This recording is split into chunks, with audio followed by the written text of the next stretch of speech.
like change. Even when the change is good change, we don't like change. We're resistant to it. We're naturally wired to just keep doing what we've been doing, and it doesn't work.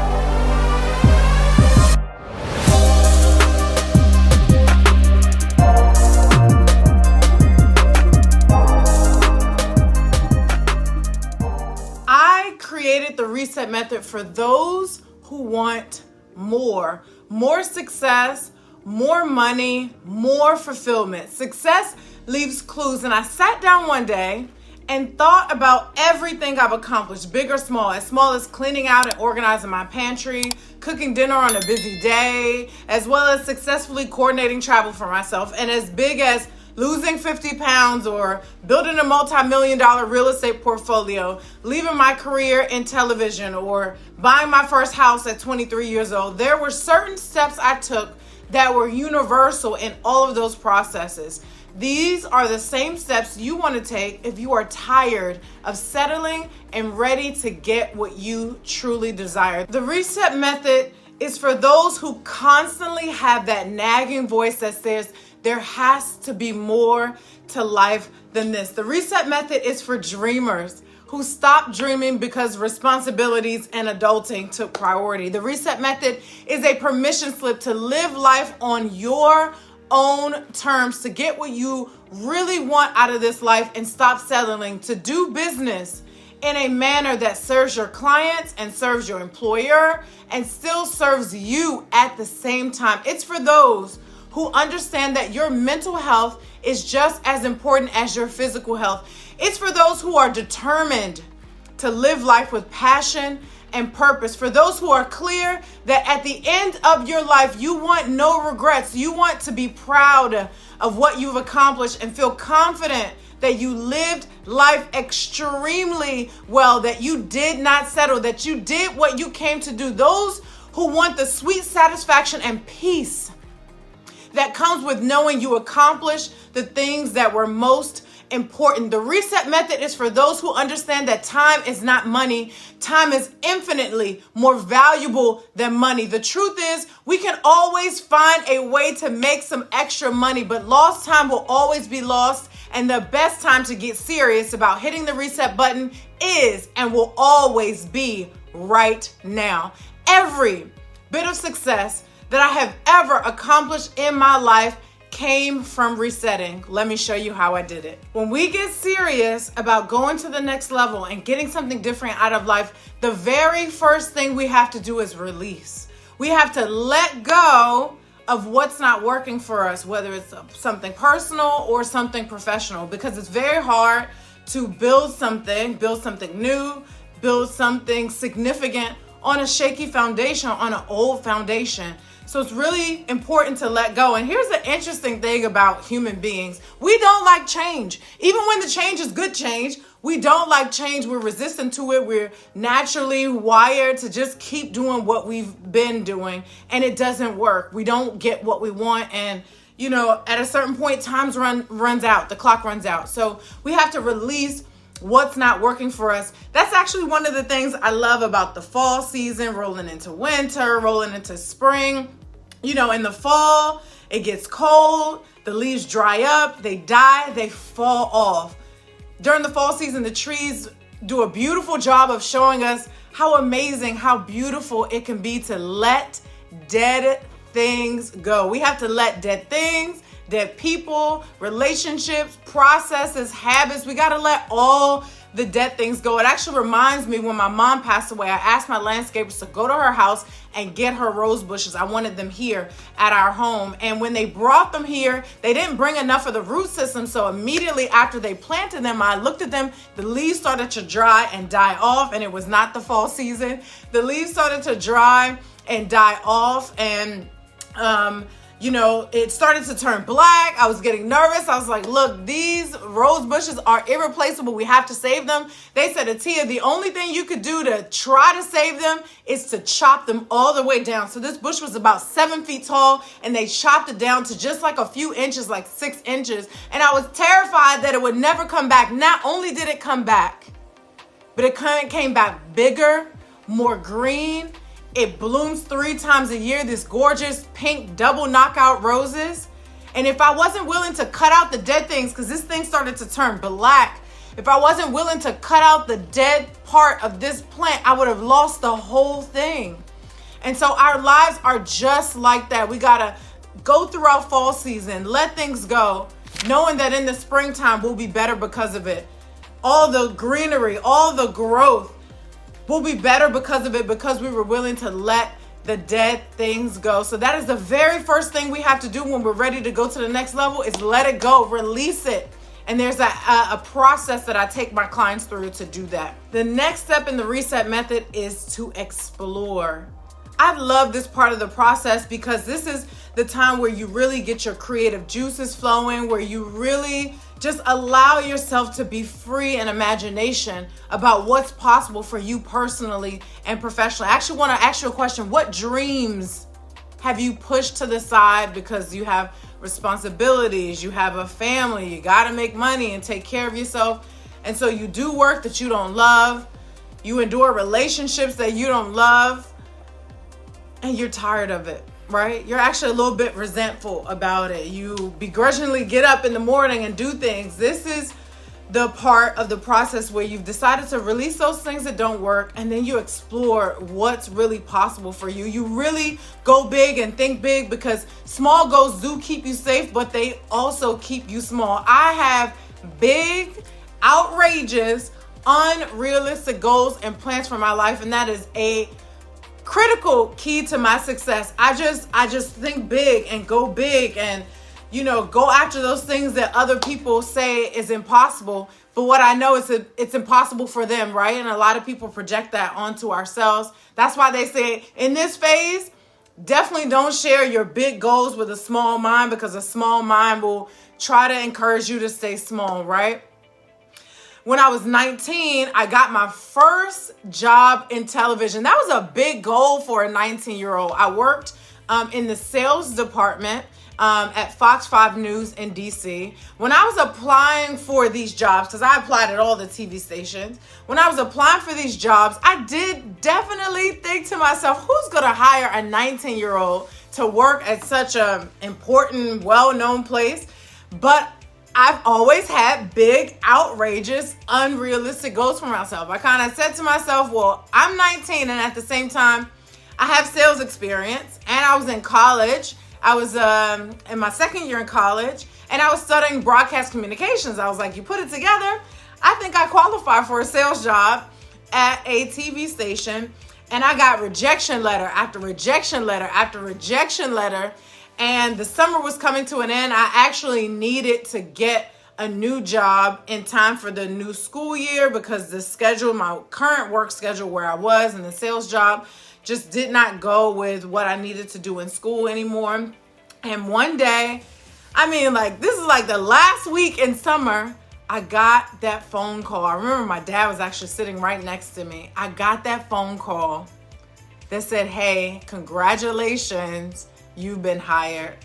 And I definitely thought to myself, I'm excited. This is amazing. But do they know that I'm 19? So I really, in that process, I really explored. I allowed myself to think big. And because of that, that set me off on a beautiful 10-year career in television, and then on to entrepreneurship, all because I was willing to explore, to get out of my comfort zone, to release what wasn't working, and explore and dream big. It's a really important part of the process. The next part of the process is to strategize and plan. This is important. It's important to write the vision and make it plain, especially in today's day and age with social media. There's so many shiny objects, and it's so easy to get distracted. It's so easy to forget what we want because we see somebody else doing something great and we, get off track. So it's important to write the vision, write the plan, and make it plain. And strategy really does make all the difference. In the late 90s, Apple was struggling, sales were down, product line was a mess, and no one knew what the company stood for. That's when Steve Jobs returned. And then he created new products. He set a clear vision for beautifully designed products. And we know what products those are. The iPhone, the iMac, the iPad. They were on the brink of bankruptcy. And because Steve Jobs came in and revamped the strategy, totally reset the strategy, they are now one of the most valuable companies in the entire world. Having the right strategy, releasing, exploring what's possible, and then creating the right strategy for your next level, for where you want to go. It is a critical and important step in the reset method, in resetting your life, in getting what it is that you truly desire. Now it's time to evaluate what it is really going to take from you and your team, or you and whomever or whatever, to accomplish this goal that you have. This is the time where you have an honest conversation with yourself about the sacrifices you are really willing to make to get what you want to get and to be who you want to be. This is the place where dreams typically come to die, because if you get this step wrong, you will be burned out and quit. You get overwhelmed because it's taking more out of you than you thought. You'll lose motivation and you'll quit, because your why has to be stronger, or has to be super strong when you are going after a goal, especially a big one. This is a place where you can damage your self-confidence. You'll lose self-respect and the respect of others sometimes when you set a goal and you go big and you don't see it to the end. Relationships can be ruined as well. Let's say you underestimate how much time it's going to take away from your family for you to achieve this goal.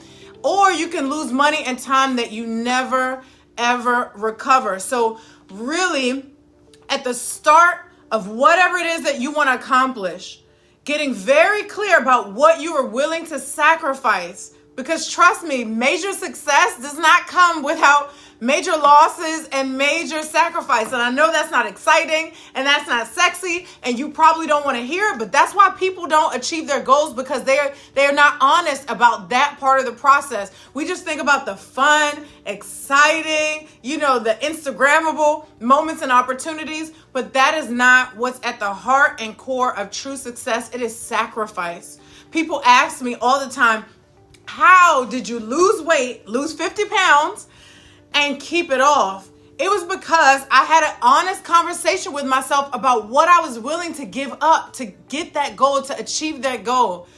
Attiyah, what did you do? I did any and everything that I had to do to get what I wanted. There was nothing that I was not willing to do to achieve that goal. It has to be that deep. And it has to be that serious. I knew I would have to give up sugar. I knew I would have to set boundaries for myself at Thanksgiving and at Christmas. I knew that Thanksgiving had to stop being a season for me.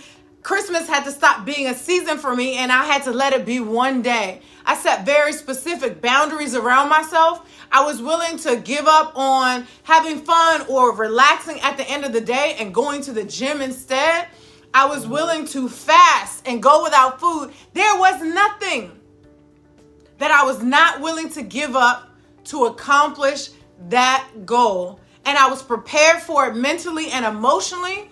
I did not lose my motivation. I did not quit, because at the very start of it, I reset. I released what was not working for me. I explored, what was possible. I strategically set my plan in place.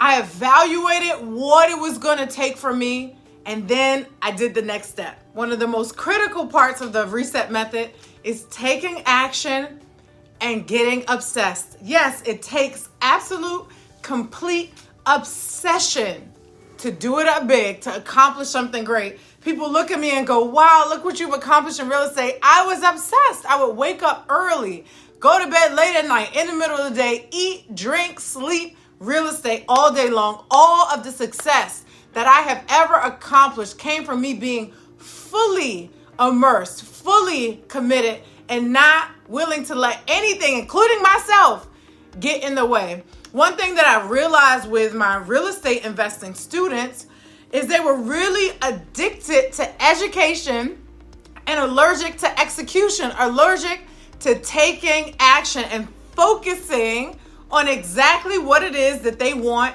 to get. A lot of people, instead of taking the very specific and intentional steps they need to take to become a real estate investor, instead they go and focus on getting their real estate license. Why? It's comfortable, You're technically just learning. You're not doing anything, right? You get to hide behind your computer. You don't have to put yourself out there. You don't have to take any big risks, right? And it makes you feel good because you're doing something, right? What I learned is that was just a very clever strategy for procrastination, a very clever strategy for hiding behind their computers, because you don't need a real estate license to invest in real estate.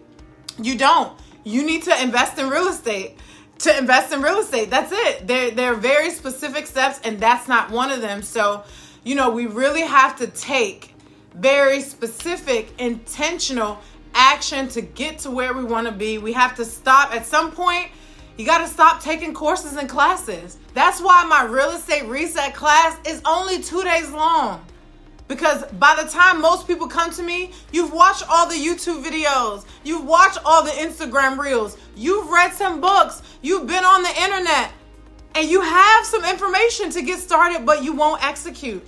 So in my class, I take 2 days to give my students all of the game, to give them resources, to help them understand funding, to help them avoid costly mistakes. I give them all these tools and all of these resources. Why? So they can take action, because action really is the activator. And then there's some accountability there as well after. But the point is, I'm giving them the actionable steps so they can take action, because we know that experience is the best teacher.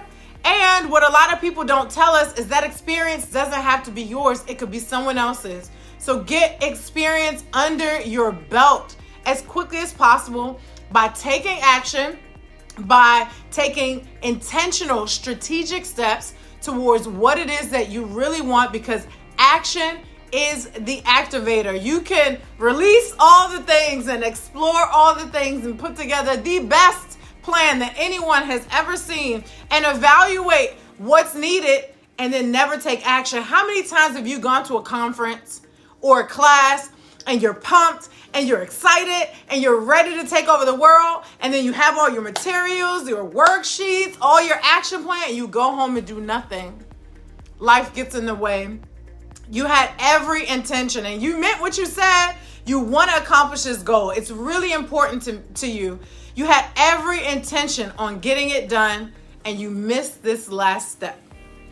The reset method works. It works when it comes to your professional goals. It works when it comes to your personal goals. And I truly believe I've seen it in my life, in the lives of my consulting clients, in the lives of my real estate investing clients. It really is the only way to go up. And I'm so excited for us to reset together.